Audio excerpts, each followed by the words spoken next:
नमस्कार, मी अभिजित करंडे. मुंबई तकमध्ये आपल्या सगळ्यांचं स्वागत आहे. महाराष्ट्राच्या राजकारणामध्ये 24 तासापूर्वी म्हणजे काल सकाळी एक राजकीय भूकंप झाला आणि त्या भूकंपाचे पडसाद जे आहेत ते आज दिवसभर उमटताना आपल्याला बघायला मिळत आहेत. निवडणुकीच्या अगदी तोंडावरती महाराष्ट्रातले ज्येष्ठ नेते आणि माजी मुख्यमंत्री अशोक चव्हाण यांनी आज भाजपमध्ये प्रवेश केला आणि त्यांच्या भाजप प्रवेशामुळे काँग्रेसला मोठा धक्का बसलेला आहे. आणि त्याचं कारण असं आहे की अशोक चव्हाण हे महाविकास आघाडीच्या जागा वाटपामध्ये महत्त्वाची भूमिका बजावत होते. त्यासोबतच नांदेड आणि आसपासच्या म्हणजे हिंगोली जिल्ह्यामधल्या कामावरती त्यांचं लक्ष होतं आणि एका परसेप्शन क्रिएशनसाठी त्यांच्या जाण्याचा मोठा परिणाम जो आहे तो महाराष्ट्राच्या राजकारणावरती जाणवणार आहे. त्यामुळं आता यापुढं प्रश्न असे निर्माण झालेत की अशोक चव्हाण तर गेले, मग आता महाविकास आघाडीचा जागा वाटपाचा एकूण जो काही कार्यक्रम सुरू आहे त्याच्यामध्ये त्याचा फेराडावा घेतला जाणार का? एकूण आमदार जे आहेत की ज्या आता अजून काही आमदार जातील किंवा अजूनही जसं काल देवेंद्र फडणवीस म्हणाले की आगे आगे देखो होता है क्या, त्यांनी एक इशारा दिला आहे, तर अजून काही नावं चर्चेत आहेत का? काँग्रेसचं काय होणार? काँग्रेसच्या कार्यकर्त्यांचं मोराल कसं बूस्ट करणार आणि एकूणच ह्या सगळ्या आत्ताच्या सिच्युएशनला कसं टॅकल करणार, या सगळ्याबद्दल चर्चा करण्यासाठी आपल्यासोबत आहेत विरोधी पक्षनेते विजय वडेट्टीवार साहेब. साहेब, आपलं खूप खूप स्वागत आहे. तुम्ही नाराज दिसताय. तुमच्या चेहऱ्याकडे बघितल्यावर असं वाटतंय की तुम्ही एकूण एकूण तणावात असल्यासारखं दिसतंय. नाही, तणाविना वगैरे काही नाही. मुळात एखादा मोठा नेता जातो त्यावेळेस कार्यकर्त्यांमध्ये फ्रस्ट्रेशन येतो. आता आमची महाविकास आघाडीला एक चांगले दिवस आणि खरं तर ते जे एकूण वातावरण राज्यातलं आहे ते एकदम पोषक वातावरण होतं. अशा याच्यात एखादी नेता तोही मोठा नेता जातो त्यावेळेस निश्चित लोकांमध्ये एक थोडासा नाराजीचा सूर आता आपण पाहिला. मी नाराज असण्याचं काही कारण आहे, कारण माझा काही संबंध नाही. माझा संबंध वैयक्तिक होता आणि गेले अनेक वर्ष झाले तर मी त्यांच्या मंत्रिमंडळाचं काम केलं आहे.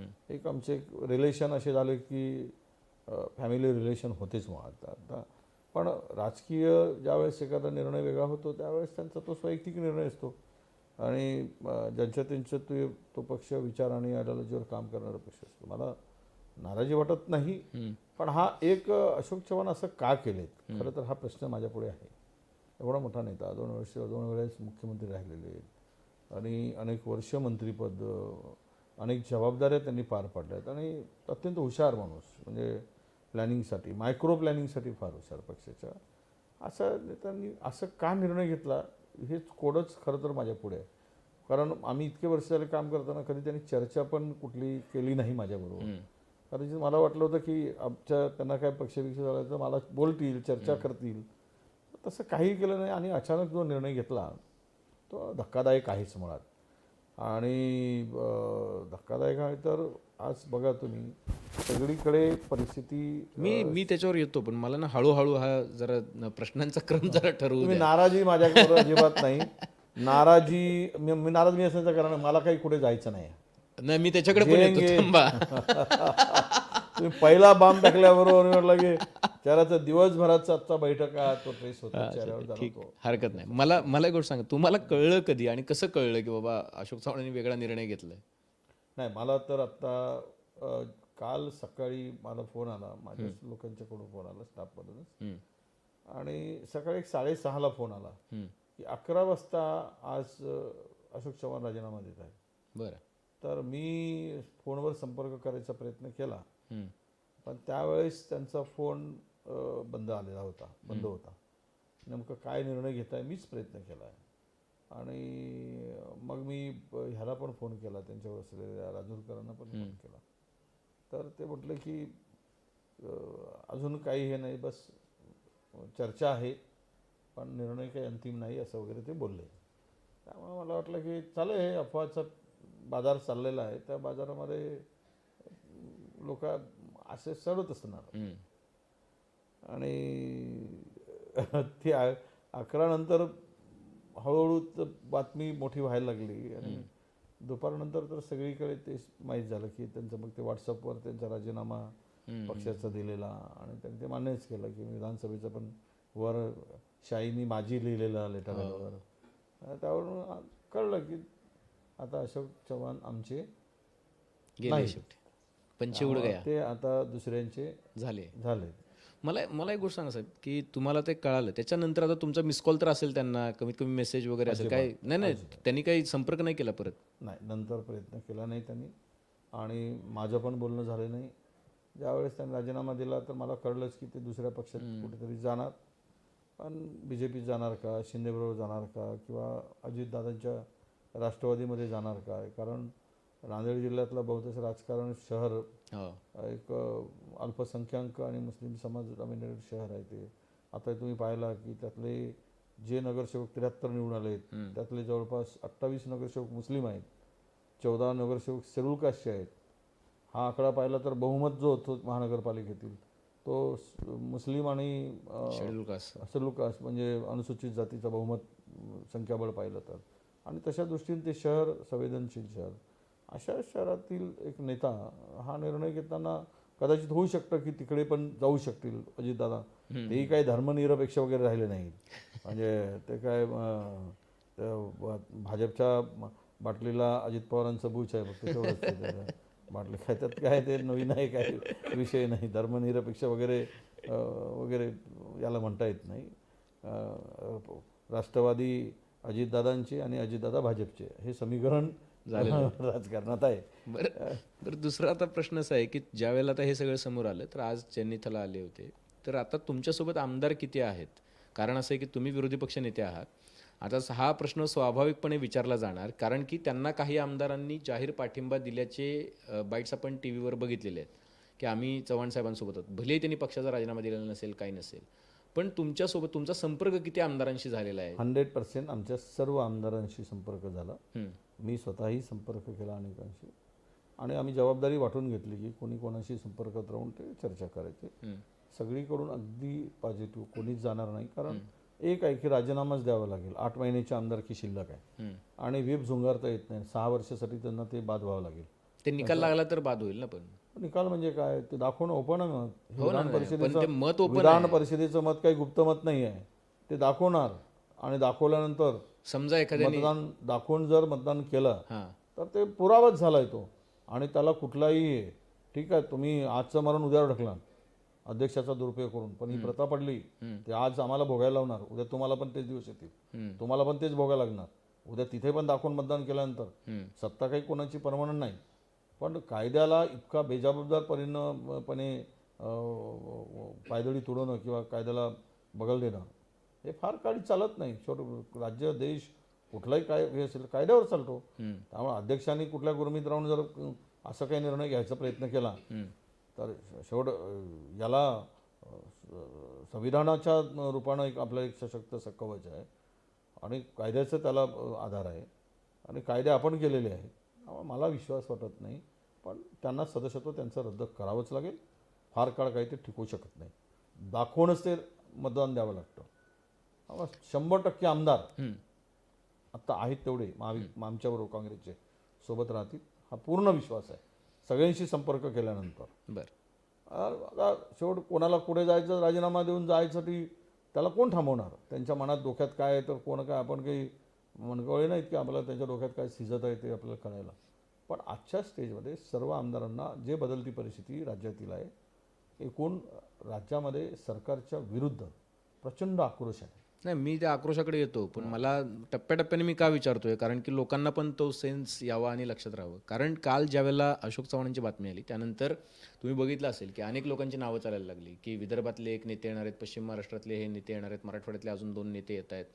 तर काहींची नावंसुद्धा समोर अगदी चालवण्यात आली, पण नंतर सगळ्यांनी क्लॅरिफिकेशन दिलं. तर खऱ्या अर्थानं म्हणजे आपल्याकडे खरं तर परंपराच एका प्रकारची राहिलेली आहे की विरोधी पक्षनेते आत्तापर्यंत तुम्ही बघितले की आत्तापर्यंत 2-3 विरोधी पक्षनेत्यांनी अशा पद्धतीचे निर्णय घेतलेले आहेत. त्यामुळं आत्ताचे विरोधी पक्षनेते ठामपणे सांगतायत का की असा कुठलाही निर्णय भविष्यात होणार नाही आणि सर्वात महत्त्वाचं म्हणजे तुमच्यासोबत जे लोक आहेत तेही वेगळा निर्णय घेणार नाही. नाही, मी एक सांगतो तुम्हाला की 3 विरोधी पक्षनेते झाले. राधाकृष्ण विखे पाटील झाले, पहिले शिंदे झाले जे आता मुख्यमंत्री आहेत, महसूल मंत्री असलेले राधाकृष्ण विखे पाटील आहे, तिसरे आमचे अजितदादा आहे. आता माझा नंबर कोणीतरी गेल्यावरच लागतो. एकतर पक्ष पडून जाईल, पक्ष सोडून जाईल, त्यानंतर मी विरोधी पक्षनेता होतो. तर 2दा झालं. दोनदा झाला. तर पुढे मला माहीत नाही पुन्हा कोण जाईल. त्यावेळेस मी विरोधी पक्षनेता होण्याची संधी मिळली की आता मुख्यमंत्री काय ते माझ्या नशिबात काय मला माहीत नाही, पण विरोधी पक्षनेता मात्र नशिबात 2 वेळा झालं मला आहे. अशा स्थिती की हे सगळं जे जे झालं आहे, विरोधी पक्षातला नेता जातो आणि सत्तेत मिसळतो, त्यामुळं लोकांच्या डोक्यात जी आग असते ना ती पुन्हा जर या भाजपने असं काही माझ्या विरोधात कट रचला ना, तर त्यांना त्याचे प्रायश्चित्त भोगावं लागतील. एक राहिला दुसरा की हे सगळ्यांची अपवाद आहे. मी एक अपवाद ठरलो.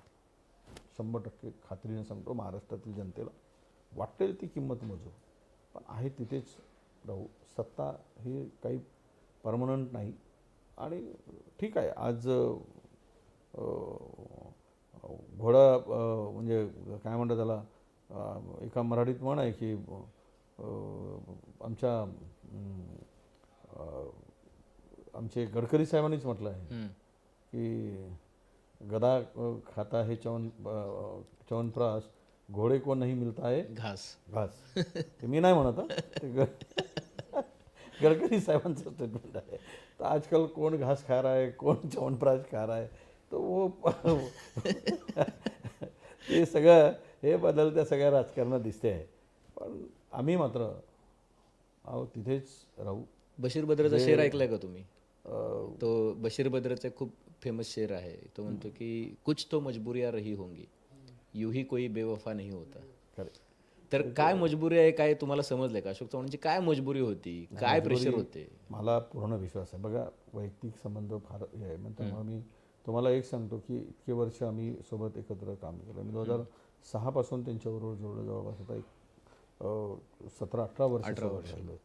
एक माणूस चिकाटीनं काम करणार, प्रामाणिकपणे काम करणार आणि पक्ष म्हणून जे काम करताना मी जवळून पाहिलं आहे, ते अत्यंत जी जबाबदारी दिली ती लिहिल्या पार पडणारा माणूस आहे. पण नेता म्हणून मी त्यांना जवळून ओळखत होतो. आणि अशा याच्यामध्ये एक माणूस फटकन काय निर्णय घेतो तर त्याच्यामागे काही ना काहीतरी दडलेलं आहे. कुठला ना कुठला तरी दबाव आहे. कोण स्वेच्छेनं जाईल? कुठला दबाव आहे असं वाटतं? शेवट दबाव काय आहे? केंद्रीय एजन्सीचाच दबाव, दुसरा कुठला असू शकतो? ते काय लपून राहिलं नाही. महाराष्ट्रातील 14 कोटी जनतेपैकी 13 कोटी जनता 1 कोटी सोडली तर तेच म्हणणार, त्यांच्या मुखातून तेच येणार. हे केंद्रीय दबावामध्ये, यंत्रणांच्या दबावामध्ये अशोक चव्हाणांनी हा निर्णय घेतलेला आहे असंच म्हणतील. कारण अद्यापही त्यांनी काही कारण स्पष्ट केलेलं नाही. एकदम छोटंसं कारण आहे ते की माझं म्हणजे ऐकण्याचं नाही त्यांचं, तर सर्व त्यांचंच ऐकत होतो आम्ही सगळ्या गोष्टीमध्ये. शीट शेअरिंगमध्ये त्यांचे, कुठं इव्हेंट आला पक्षाचा तिथे, आपल्या रॅली आली तिथे ते असायचे. काल परवा आमचा मेळावा झाला पक्षाचा आणि स्थापना दिवस झाला, तिथे पण ते आणि मी मिळूनच सगळी जबाबदारी आम्ही पार पडली. तर प्रत्येक याच्यामध्ये, इथे मुंबई आघाडीची बैठक झाली, त्याचं संपूर्ण नियोजन त्यांच्या हातात होतं. हे पाहिल्यानंतर आणि CWC मेंबर केलं, एवढा विश्वास, हा असा एवढा विश्वास, आणि ते विश्वासानेच सगळं काम करत होते. अशात अचानक हा निर्णय होतो. त्यावेळेस मला वाटतं की ये शादी मंजूरी से नहीं लगी है, कुछ तो गड़बड़ है, और ना ये लव मैरिज है, ना ये अरेंज शादी है, ये शादी जबरदस्ती दुल्हा बनाया गया है, ऐसा मुझे लगता है. आता महत्त्वाचा प्रश्न असा आहे की ज्या वेळेला अशी सिच्युएशन कुठल्याही पक्षामध्ये क्रिएट होते, त्यावेळेला चॅलेंजेस खूप मोठे आहेत. अशोक चव्हाण यांच्याकडं केवळ नांदेड जिल्हाच नाही तर शेजारचा हिंगोली जिल्हा असेल, बाकी मराठवाड्यातले काही प्रदेश असतील, बरेच आमदार त्यांच्यावरती डिपेंड होते, बरेच लोक डिपेंड होते. तिथं तुमच्याकडे अशोक चव्हाण सोडले तर दुसरे नेते नांदेडमध्ये कोण, हा प्रश्न उपस्थित केला तर वावगं ठरणार नाही. एक मोठं चॅलेंज लोकसभेच्या तोंडावरती तुमच्यासमोर आहे आणि परसेप्शन वाईज पण चॅलेंज क्रिएट झालेलं आहे की बघा, आता काँग्रेस पण फुटली, शिवसेना आणि राष्ट्रवादी फुटली होती, पण काँग्रेस इंटॅक्ट होती. आता काँग्रेसला पण सुरुंग लागला आणि देवेंद्र फडणवीस म्हणतात की आगे आगे देखो होता है क्या, अजून कोण कोण लाईनमध्ये आहे, अजून कोणाकोणावर कुठला कुठला दबाव आहे. नाही, असं आहे, देवेंद्रजी म्हणतात ते त्यांचं ते फार शार्प शूटर असल्यासारखे ते आजकाल त्यांचं वक्तव्य आहे. म्हणजे शार्प शूटर असतात ना, पण शार्प शूटरचा निशाणासुद्धा कधी कधी चुकतो. म्हणजे प्रत्येक वेळेस शार्प शूटर एकदम परफेक्टच गोळी हाणतो. एक तर बंदुकीत काहीतरी गडबड होते, नाही तर हातात तरी काहीतरी होती. त्यामुळं ते बुलेट कधी कधी अटकून जाते, नेम बरोबर असला तरी. ते म्हणतात ते 100% होईल असं नाही. राहिला विषय की परिणाम काय होईल आणि नेतृत्व. नेतृत्व नेहमी एक तयार व्हायला खूप वर्ष लागतात आणि त्या त्या भागात ते नेतृत्व ज्यावेळेस उभं होतं तर त्याला पर्यायी शोधताना सुद्धा अनेक गोष्टी अडचणीच्या ठरतात. पण मला वाटतं की आत्ताचं जे वातावरण आहे लोकांमध्ये जे भावना आहे त्या लोकातील भावना लक्षात घेता मी आता नांदेड जिल्ह्यातील आज मेयर डेप्युटी मेयर अनेक नगरसेवक आज झाले त्या नांदेड शहरातील आणि त्यांच्याबरोबर आम्ही चर्चा केली तर अनेकांची नावं नेतृत्व करायला पुढे आली. काय होतं जनरली की एक नेता मोठा असतो त्यावेळेस इतर नेत्यांचं नेतृत्व आपल्याला काही दिसत नाही किंवा ते मोठं झालेलं बघायला नजरेत येत नाही. अनेक नेतृत्वात असतं ज्याला संधी मिळते तो मोठा होतो, संधी मिळालीच नाही तर तुम्ही त्याला करू शकत नाही. संधी मी उदाहरणच देईल तुम्हाला की कशा पद्धतीनं का असेना देवेंद्रजी फडणवीस मागच्या लाईनमध्ये बसायचे. हो, संधी मिळाली, राज्याचा नेता म्हणून काम करतोय, संधी मिळाली. असं प्रत्येकाला अनेकामध्ये गुण असतात परंतु शेवट संधी मिळाल्यानंतर त्याचं हे होतं. तशीच संधी नांदेडामध्ये अनेक नेत्यांना आता मिळणार आहे. एक ज्यावेळेस मोठा नेता जातो त्यावेळेस अनेक नेते जे असतात ते दबले असतात, त्यांचा आवाज दबला असतो, त्यांना राजकारणात जी संधी असते ती दाबवली जाते. त्यावेळेस ते नेतृत्व पुढे येतो, आपणच येऊन पुढे येतो आणि ते नेतृत्व एवढं मोठं असतं की दुसऱ्याची रेष न पुसता स्वतःचं रेष मोठी करणारं नेतृत्व असतं. हे लक्षात घेतलं पाहिजे आपण. असं नेतृत्व त्या नांदेड जिल्ह्यामध्ये आम्हाला दिसतो आहे आणि भविष्यात तुम्हाला पण दिसेल की नेतृत्व किती मोठं आहे. आणि राहायला जाण्याने मधामध्ये इतकं खराब वाटतं, सत्ता सगळी होती. कसब्याचे निकाल तुम्ही सगळ्यांनी पाहिला. काय झालं कसब्याचा निकाल? कुठली जागा होती ती? एकदम कसबा म्हणजे गड, 35 वर्षाचा गड उद्ध्वस्त झाला. कोणाचा गड काही शाबूत राहत नाही. ज्यावेळेस गडाला ठीक आहे एक झटके दोन म्हणजे तोफगोळे चालतील पण 4 तोफगोळे गेले की गड गडगडायला काही नाही. आता इतिहास आहे तो आपला. महाराजांचे किल्लेच फक्त सुरक्षित होते. ते इंग्रजही पोहोचू शकले नाही आणि मुघलही पोहोचू शकले नाही, पण इतरांचे किल्ले मात्र भुईसपाट झालेले आपल्याला दिसले आहेत.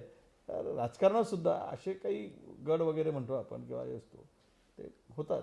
हे कसब्याचं त्यातलं एक ताजं उदाहरण आहे. मी तुम्हाला पुन्हा एक उदाहरण सांगेल की नागपुरामध्ये ज्या ग्रॅज्युएट कॉन्स्टिट्युन्सीच्या निवडणुका झाल्या आणि पदवीधरच्या निवडणुका झाल्या ते दोनही भाजपची मक्तेदारी होती. पदवीधर म्हणजे भाजपा, ग्रॅज्युएट कॉन्स्टिट्युन्सी म्हणजे आपला टीचर कॉन्स्टिट्युन्सी म्हणजे भाजपा. असं गड आम्ही दोनही गड उद्ध्वस्त केले. सत्ता असतात आमच्या हातात, सत्ता आम्ही स्टार्ट केला आणि दोन्ही त्या ठिकाणच्या जागा आणल्यात. अमरावतीची जागा काँग्रेस जिंकली. असं काही नसतं की हे गड ते गड. जनतेने ठरवलं हाणायचं आणि याने ठरवलं फोडायचं आणि जनतेने ठरवलं यांना हाणायचं, तर मग त्याचे परिणाम जे होतात ते फार वाईट होतात. हेही फोडणाऱ्यांनी, पडवणाऱ्यांनी आणि चॅलेंज देणाऱ्यांनी लक्षात घेतलं पाहिजे असं मला वाटतं. मला एक प्रश्न खूप बेसिक प्रश्न विचारायचा आहे. त्यातला तुम्हाला कल्पना आहे की भाजपच्या विरोधात सुद्धा केंद्रीय यंत्रणांचा वापर UPA सरकार असताना झाला. त्यावेळेला नरेंद्र मोदी मुख्यमंत्री होते. त्यांची सुद्धा 10 तास 2002च्या हिंसाचाराप्रकरणी CBIने बसून चौकशी केली. अमित शहांना तडीपार केलेलं होतं. कोर्टाने सांगितल्यानंतर झालं पण झालेलं होतं. त्यांना सुद्धा तुरुंगात जावं लागलं. मात्र ते विचार सोडून पळाले नाही. ते लढत राहिले. त्यांनी संघर्ष केला. अर्थात केंद्रीय एजन्सीचा वापराची तुलना आत्ता जास्त होते का आधी जास्त होती त्याच्याबद्दल चर्चा होऊ शकते. पण काँग्रेसमधल्या नेत्यांची प्रतिकारशक्ती कमी पडते का? काय झालं प्रतिकारशक्ती कमी पडते मला मी कागद तुमच्या पुढे ठेवतो. बघा 2018 वर्षात मागच्या म्हणजे ते 18 वर्ष म्हणजे तुम्हाला 2014च्या पूर्वीचे 18 वर्ष त्यामध्ये जी चौकशी झाली ईडीच्या 18 वर्षात 2022 मध्ये 147 नेत्यांची चौकशी झाली. त्यामध्ये 85% हे 2022 पर्यंत म्हणजे 14 पासून 85% विरोधी पक्षाचे आणि 15%च ते आहेत. आणि विशेष म्हणजे तुम्हाला एक इच्छा वाचून म्हणजे तुम्हाला माझ्याकडे जी माहिती आता आहे पवार साहेबांनी ही माहिती एकदा मांडली होती बघा तुम्हाला लक्षात येत असेल. आणि मी दोघांची तुलना करतो. 2000 भाजपपर्यंत एनडीए काळात ईडीच्या झालेल्या कारवाया चौकशी बघा पक्षनिहाय कारवाया एकही भाजपचा नाही, एकही भाजपचा नाही. 2014 ते 22 मध्ये 23 अजून यायचं आहे. 2 मुख्यमंत्री होती पूर्वी, एकच मुख्यमंत्री, 2 उपमुख्यमंत्री आणि इतर यांची. त्यामध्ये 22 काँग्रेस, तृणमूल काँग्रेस 19, राष्ट्रवादी काँग्रेस 11, शिवसेना 8, DMK 6, बिजू जनता दल 6, RJD 5, अशी लिस्ट आहे. अनेकांची आहेत, 20 जवळपास 15 पक्ष आहेत. आमच्या काळामध्ये जे आहेत 2004 ते 14 काँग्रेसवरच 7 लोकांवर कारवाई झाली. काँग्रेसवर म्हणजे सत्तेत असून तृणमूल काँग्रेस 7, DMK 4, भारतीय जनता पक्ष फक्त 3. किती? मागच्या 10 वर्षात. मागच्या 10 वर्षात फक्त 3 लोकांवर कारवाई झाली. गुजरातमध्ये गेलेली माणसं, झालेलं ते सगळं वातावरण, एकूण ते रक्ताचं पाठ, सगळी परिस्थिती ती गंभीरच होती. हे काही तेवढी गंभीर परिस्थिती आत्ताची या कारवाईला धरून चालत नाही. त्यामध्ये जे काही दंगल उसळले, दंगली झाल्यानंतर ते गोधरा प्रकरण वगैरे वगैरे सगळं हे सगळं महाराष्ट्राच्या पुढे, आपल्या देशाच्या पुढे इतिहास आहे. त्यामुळे त्यांची तुलना करताना ते थांबलेत किंवा हे झालेत हा विषय नाही. विषय हा येतो की DMKवर 4, फक्त भारतीय जनता पक्षाच्या 3 लोकांवर कारवाई झाली. 3 लोकांवर. म्हणजे आता केवळ तुमच्यावर कारवाई होते असं तुमचं म्हणणं आहे? हो, आम्ही आमचं सरकार असताना आमच्यावर कारवाई जास्त केल्या. इथे तर एकाचाही पत्ता नाही कारवाई झाली. भारतीय जनता पक्षाचं नावच नाही, सामान्य नगरसेवकाचंही नाव नाही. म्हणजे इतपत मला हाच प्रश्न घेऊन पुढे जायचं. तुम्ही म्हणालात की कुठलीही, तुम्ही आता बोलताना म्हणालात की मी कुठलीही काय किंमत मोजेन, पण मी माझ्या भूमिकेपासून हटणार नाही. अशी काय नेत्यांना अशी का भीती वाटते की आपण जर आपल्यावर कारवाई झाली तर आपलं राजकीय अस्तित्व प्रॉब्लेम येईल, अशी काय भीती आहे? काय प्रॉब्लेम आहेत? किती लोकांची उदाहरण द्यावे तुम्हाला? निरपराध लोकांना. संजय राऊतकडे पायपुरावा मिळाला, किती दिवस जाऊन राहिलेत. आमचे गृहमंत्री माझी का ठेवलं 14 महिने? काय पुरावा मिळाला? किती रुपयाचा आरोप होता आणि किती रुपये मिळाले? तो सिसोदिया अजूनही पेपर मिळत नाही. चॅलेंजनी सांगतो आमचा कोण तो तिथला मुख्यमंत्री हेमंत सोरेन, माझ्या नावाची जागा दाखवा, मला दाखवा कुठे आहे. कोर्ट विचारते तरी हे होऊ शकत नाही. तुम्ही काय सांगून राहिले? उचललं त्यांना, टाकलं आतमध्ये.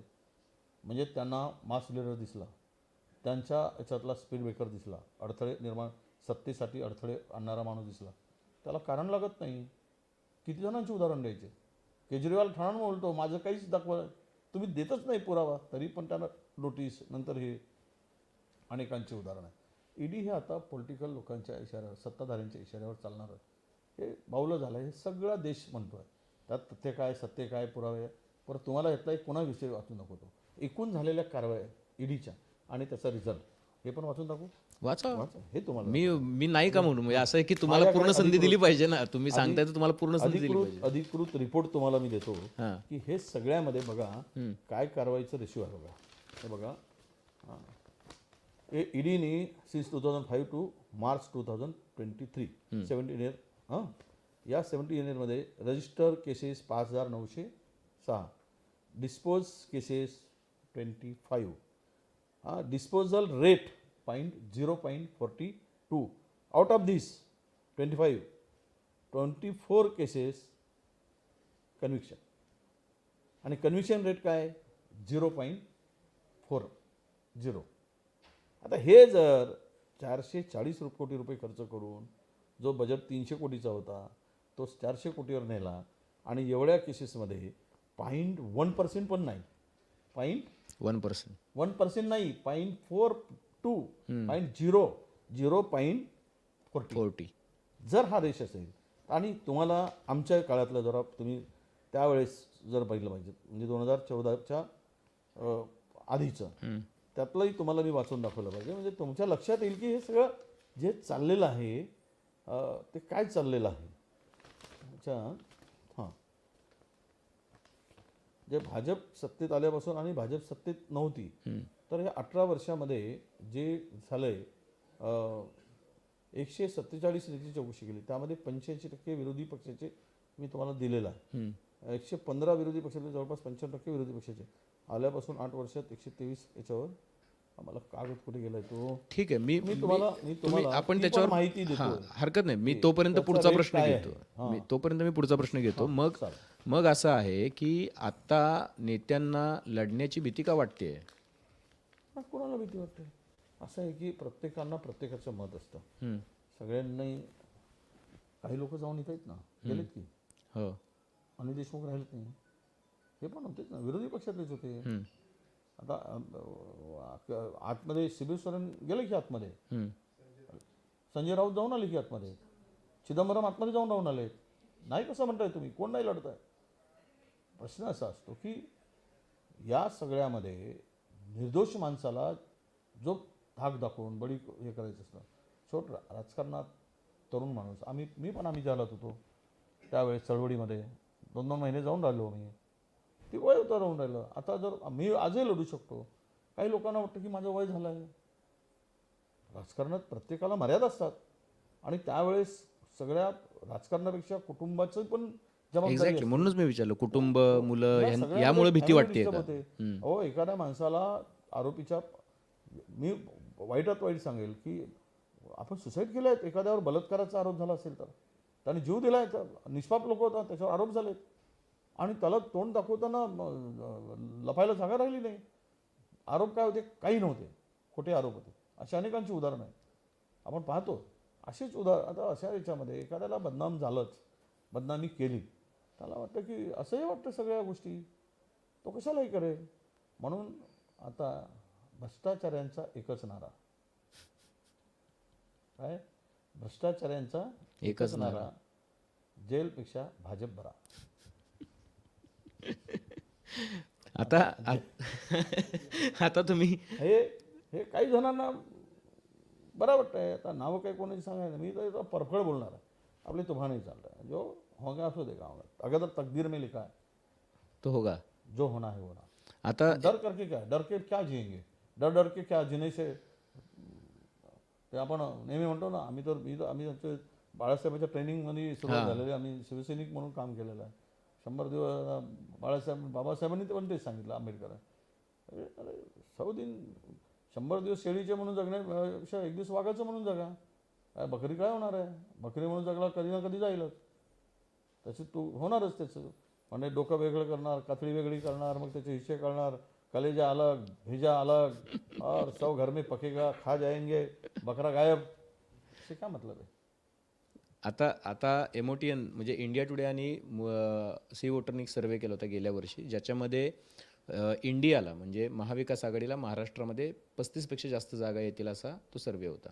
त्याच्यानंतर झालं असं की अजित पवार जे आहेत ते भाजपसोबत गेले. म्हणजे जितकं यश मिळताना त्यांना दिसलं नाही, मग त्यांनी अजित पवारांची साथ घेतली. एकनाथ शिंदेसोबत काही त्यांना यश मिळत नव्हतं. आता पुन्हा एकदा एक सर्वे आला, तुम्ही बघितलं असेल कदाचित, 8च दिवसांपूर्वी सर्वे आला. त्याच्यामध्ये असं दिसतंय की अजित पवार, एकनाथ शिंदे आणि भाजप मिळून सुद्धा 22पेक्षा जास्त जागा महायुतीला मिळत नाही आहेत.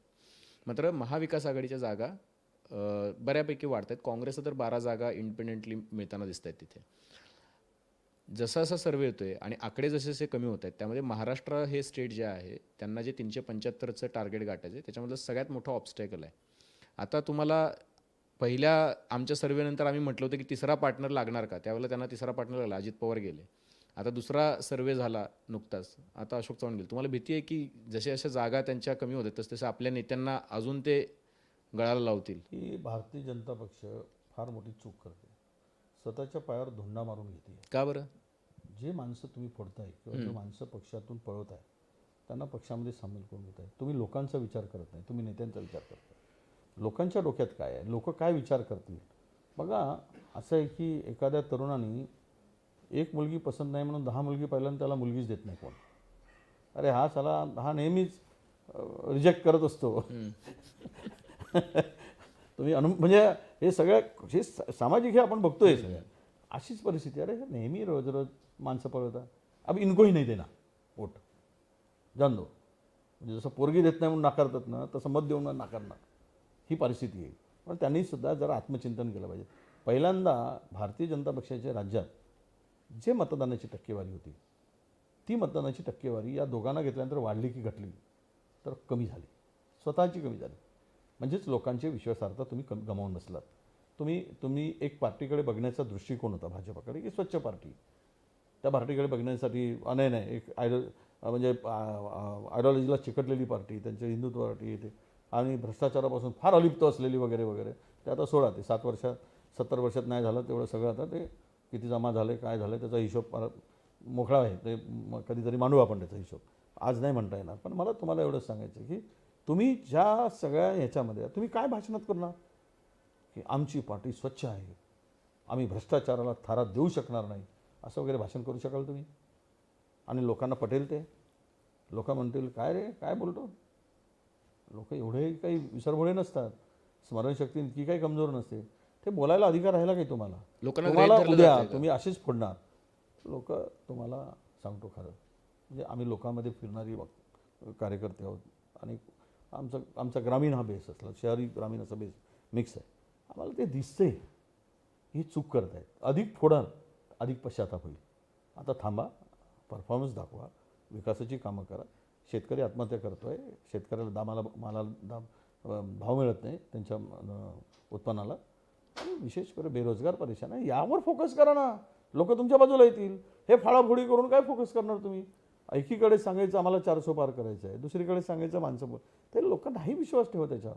हाही विचार जरासा पार्टीने केला पाहिजे, थांबलं पाहिजे, कुठेतरी विचार केला पाहिजे. आता ते नाही करतील, हे जे आत्ताचे आकडे आहेत त्याच्यापेक्षा अधिकचे वाढतील. त्यामुळे जाऊ देत, हे गेले तरी जनता पुन्हा चिडून तो राग मतदानाच्या दिवशी मतदान पेटीतून काढेल आणि आम्ही किमान 35च्या वर जाऊ. 35च्या वर 100%. आता मुद्दा असा आहे की जेव्हा तुम्ही 35च्या वर जाऊ म्हणताय, आता अशोक चव्हाण गेल्यामुळे आता फेरमांडणी होईल जागा वाटपाची चर्चा तुमची चालू होती. वंचित बहुजन आघाडी तुमच्यावरती कालपासून ॲग्रेसिव्हली टीका करते. वंचित बहुजन आघाडी आता त्यांचा क्लेम वाढवणार अशा बातम्या येत आहेत जागांवरचा. त्यामुळे आता ह्या सगळ्याचा फेरआढावा घेणार आहेत तुम्ही. तुमची काय चर्चा झाली आजच्या बैठकीत? कारण तुम्ही रमेश चेन्नीथाला साहेब आणि शरद पवार साहेब अनेक नेत्यांसोबत तुम्ही तिथे भेटला, तुमची बैठक झाली.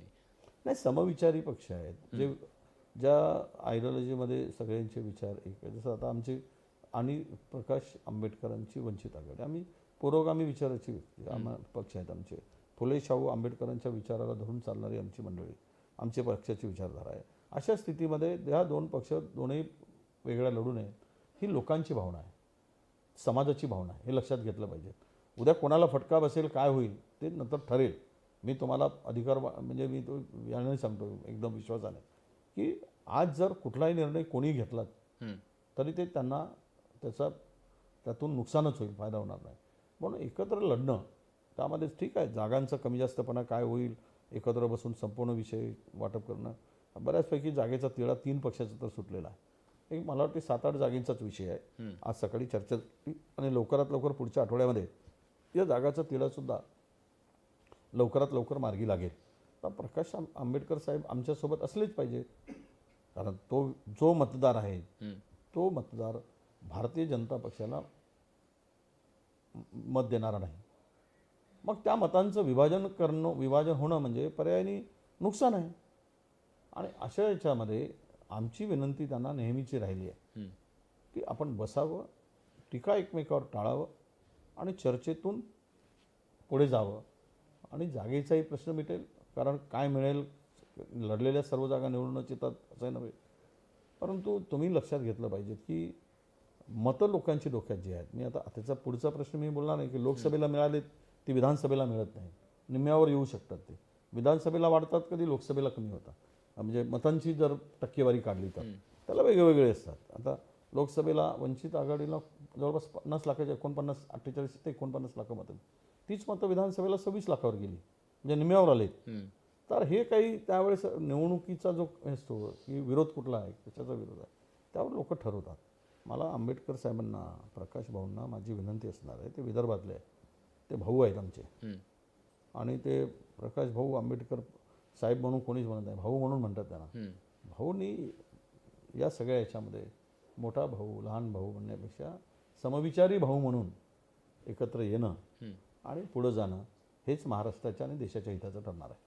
तुमचे मुद्दे काय आहेत? आता बीजेपी ठीक आहे, फोडाफोडीच्या बद्दल तुम्ही तुमची मतं मांडली. तुम्ही म्हणाल बीजेपीने काम करून दाखवा. बीजेपी म्हणाले की आम्ही आमचा अजेंडा पूर्ण केला आहे. 370 कलम असेल, ट्रिपल तलाक असेल, राम मंदिर असेल, किंवा 82 कोटी लोकांना अन्नधान्य देणं असेल, शेतकऱ्यांना वर्षाला 6,000 देणं असेल, या सगळ्या गोष्टी तर आम्ही करतो. आम्ही ॲडिशनल गोष्टी जास्तीचं यश मिळावं म्हणून लोक आमच्याकडे येत आहेत. ते म्हणतात की आम्ही लोक फोडली नाही, ते म्हणतात लोक आमच्याकडे येत आहेत. आम्ही 10 विषय असे आहेत. MSP प्रमाणे शेतकऱ्यांच्या उत्पन्न दाम मिळतो का? नाही. कापूसाचं उत्पन्न झालं शेतकरी आज 900 रुपये, त्याला ॲव्हरेजमध्ये कमी दाम मिळतो. म्हणजे तुम्ही MSPवर टिकलात का? नाही. शेतकऱ्यांच्या आत्महत्या तुम्ही 6,000 रुपये देतो म्हणालात, दिलात. शेतकऱ्यांच्या आत्महत्या थांबल्या का? नाही. तुम्ही म्हणालात की आम्ही शेतकऱ्यांना आधार देण्यासाठी आज जी खतं आहेत, ज्या आणि पेस्टिसाईड आहेत त्यांची दरं गगनाला मिळतील एवढे वाढवून टाकले. युरियाचे दर फार काही वाढले नाहीत, पण त्यातले बॅगची किंमत, आपले बॅग जे असलेलं वजन 5 किलोनी कमी करून टाकलं. DAP जी साधारणतः 550 रुपयाला 600 रुपयाच्या दरम्यान होती, ती 1200 रुपयावर गेली. तुमचे सीडचे भाव वाढले मोठ्या प्रमाणात, ते 3 पट झालेत. जे सीड होते ते सगळ्यांचे, म्हणजे एकीकडे एका खिशात कापायचं आणि दुसऱ्या खिशात टाकायचं, आणि 10,000 काढायचे आणि 6,000 द्यायचे. हे शेतकऱ्यांना पटलेलं आहे. त्यामुळं त्यांना काही फार फायदा झाला असा विषय नाही. तुम्ही 2 कोटी रोजगार देऊ म्हणालात, मिळाला का? 10 वर्षामध्ये 20 कोटी लोकांना रोजगार मिळाला असता. 20 कोटीचा रोजगार जर उपलब्ध झाला असता तर राज्यामध्ये, देशामध्ये बेरोजगार दिसला नसता. बेरोजगारांची संख्या वाढली. निवडणुकीच्या तोंडावर पदभरतीचा मोठा मेगा पदभरती म्हणून सांगायची. मागच्या वेळेस 19मध्ये तेच केलं. आचारसंहिता आली की मग थांबून जातात. पुढचा ही स्थिती आत्ताची आहे. एवढी पदं याची, तेवढी पदं त्या विभागाची, घोषणा झाल्या. आणि आज MPSCचे 21मध्ये पास झालेली पोरांना तुम्ही नोकरी देत नाही. ते फिरतायत गलोगली न्यायासाठी, हक्कासाठी. मागच्या वेळेस 420 मुलं, 22 मुलं होती, ती जवळपास 20मध्ये पास झालेली मुलं होती. मला पुढाकार घ्यावा लागला सगळ्या म्हणजे सचिवांची, आणि त्यांची एक साधी बैठक होत नव्हती त्या मुलांसाठी. 90% जागा भरायसाठी 10% जागा राखीव ठेवायच्या. त्यांचं मला वाटतं 4 महिने शिल्लक होते, नाही तर ते सगळी परीक्षा दिली, पास झालेत, सगळे झालेत आणि नोकरीपासून वंचित राहावं लागलं. अशा अनेक जागा आहेत. पोलिसांची इतकी भरती, महसूल विभागाची इतकी भरती, हे सगळ्या शिक्षकांची भरती काढली. आता काय होणार? 15 दिवसात आचारसंहिता लागेल, 2 महिने होणार नाही. त्यानंतर निवडणुकीचे, विधानसभेचे वारे सुरू होतील. म्हणजे बोंबलला. हे आश्वासन देऊन फसवलं जात आहे. 2 कोटी रोजगाराचा पत्ता नाही. तुम्ही सांगताय की रुपयाची किंमत आम्ही कमी केली नाही. रुपयाची किंमत काय झाली? डॉलरच्या किंमतीत रुपयाची घसरण झाली. तुमचा GDP घसरला. जे 10 वर्षापूर्वी होता, आजचा जो लोकांमध्ये तुम्हाला हे घेऊन काय नाही, हे घेऊन जातोय ना आम्ही. महागाईवर कंट्रोल करू म्हणून अबकी बार मोदी सरकार महंगाई पे करेंगे वार. आज वार करू शकला नाही. ओपन दिसत आहे. तुम्ही गॅस सिलेंडरचे दर वाढवून टाकलात. म्हणजे जे द्यायला पाहिजे सामान्य माणूस, मध्यमवर्गीय तरी माणूस, पण मध्य प्रदेश, राजस्थान, छत्तीसगडमध्ये यश का मिळालं?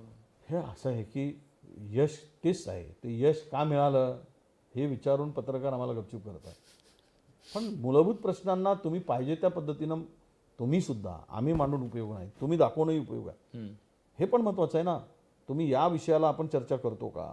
मीडियापुढे आम्ही जातो तर आम्हाला विचारतात, यांनी तसं म्हटलं तर तुमचं काय मत आहे, त्यांनी तसं म्हटलं तर तुम्ही काय त्याच्यावर उत्तर देणार. हे विषय कधी आणणार? आज गॅस सिलेंडरमध्ये रिकाम्या हांडे, त्या हांडा असतो गॅस सिलेंडरचा, किती आहेत हे जाऊन एका गावात सर्वे केला तर कळेल की ते लोक किती रिफिल करतात, त्याचा उपयोग किती करतात. त्याच्या बहिणीच्या डोळ्यामध्ये चूल फेकणाऱ्या बहिणीच्या डोळ्यात किती धूळ जातो आहे आणि धुळामध्ये किती अश्रू वाया जात आहेत हे कळेल. पण आपण त्यावेळेस प्रत्यक्ष गेलं पाहिजेत, पाहिलं पाहिजेत, यावर काही उपाययोजना झाली पाहिजेत, तर मात्र लोक सोबत येतील. आणि ते करावं. कोणी सरकार असेल त्याचं काम आहे करावं. आम्ही काय म्हणत नाही. तुम्ही मोठ्या माणसाला मोठं कराल आणि सांगाल की आम्ही 85 कोटी लोकांना 5 किलो धान्य, तांदूळ आणि गहू देतो, म्हणजे गरिबी कमी होईल, झाली की गरिबी वाढली. आम्ही 35 किलो धान्य देत होतो 28 कोटी लोकांना. 35 किलो धान्य 28 कोटी लोकांना आमच्या काळात मिळत होतं. आज 85 कोटी लोकांना 5 किलो आणि 10 किलो तांदूळ मिळतं आहे, गहू मिळतात, धान्य मिळतं. याचा अर्थ गरिबी रेखा वर आली की कमी झाली? हा सगळा विषय येतात. देखा, तुमचा सरकारमध्ये आला किंवा दर वर्षाला बजेटची किंवा तुमचा आर्थिक स्रोत वाढत असतो. तुमच्याकडे येणारा गंगाजळी जे असते किंवा महसूल असतो तो त्याच्यात वाढ होणारच. ते काही कमी होत जाणार नाही. कुठल्याही देशातील असेल, राज्यातील असेल, तो तुमचा महसूल हा वाढत जात असतो. ठीक, दर वर्षाला पण वाढत जात असतो. पण त्या तुलनेत मग तुम्ही विकासाच्या संदर्भात किंवा शेतकऱ्याच्या संदर्भात, शेतमजुराच्या संदर्भात, मध्यमवर्गीय आहे, गरीब आहे, काय करून ठेवलं आहे, हा विषय आला पाहिजे. मला जाता जाता, आता आपण खूप दीर्घ चर्चा केली, पण जाता जाता हा इंटरव्ह्यू निश्चितपणे बघणार, आता अशोक चव्हाण साहेब पण बघणार, त्यांचे कार्यकर्ते बघणार. तुम्हाला त्यांना काय सांगायचं? आता सगळं झालं, आता ते प्रवेश झाला त्यांचा, ते गेले, तुम्ही आता लढायला सज्ज झालायत, काय तुम्हाला सांगायचं अशोक चव्हाण? आम्ही एवढंच सांगणार, दिल्या घरी सुखी राहा. नाना पटोले तर दुपारी म्हटले की अजून काही बिघडलं नाही, परत आलात तरी चालेल. असं आहे, एखादी व्यक्ती घर सोडून जातो तर त्याला परत आणता येतं, पण घरच जाळून जातो त्याला कुठल्या घरात आणणार?